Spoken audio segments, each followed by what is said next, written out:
Dans ce chapitre, nous allons voir qu'il est possible d'utiliser à plusieurs personnes une base de données Access. Alors la solution élémentaire consiste à avoir votre base de données sur votre disque dur et il n'y a que vous qui l'utilisez. Bon, si vous êtes seul, pas de problème. Maintenant, vous êtes dans une petite structure et plusieurs utilisateurs ont besoin de cette base de données. Alors que faire?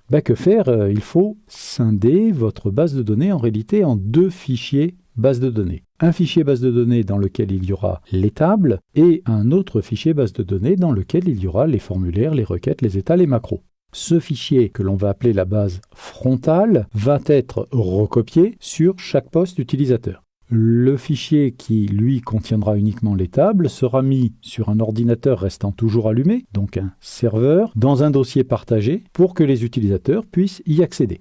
Nous verrons dans ce chapitre que Access vous donne les outils nécessaires pour fractionner votre base de données en deux bases de données, une contenant les tables, l'autre contenant les formulaires, les requêtes, les états, les macros. Et il peut même, si vous souhaitez un jour déplacer la base contenant les tables, vous permettre de régler les nouveaux liens pour chacun de vos clients.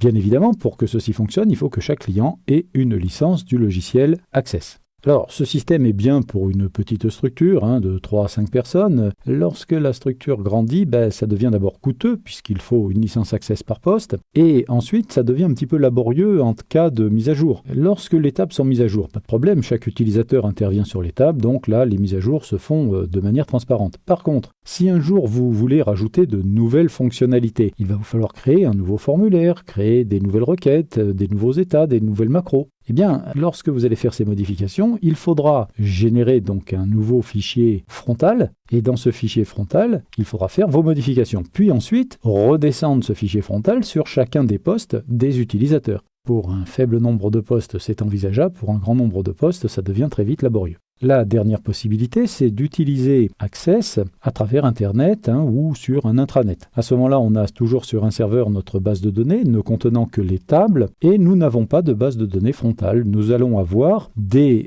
écrans en ASP si on est dans un environnement Microsoft. Ces écrans ASP vont être les différents formulaires, les différents éléments donc, qui vous sont nécessaires et ces formulaires ASP vont être interrogeables par un simple navigateur. Donc vos utilisateurs n'ont pas besoin d'avoir accès sur leur poste, il suffit de leur donner une adresse HTTP ou aller pour trouver les pages ASP qui elles-mêmes iront chercher les tables dans la base de données. Alors bien évidemment, ces pages ASP vont chercher les tables, les requêtes. Les formulaires, pas la peine, c'est la page ASP qui fait le formulaire. Les états, ma foi, c'est des pages ASP qui vont se transformer en états. Et les macros, vous n'en avez pas besoin puisque c'est la page ASP qui va gérer toute la logique, toute l'intelligence de votre application. Mais ceci est une autre histoire qui sort complètement du cadre de ce cours.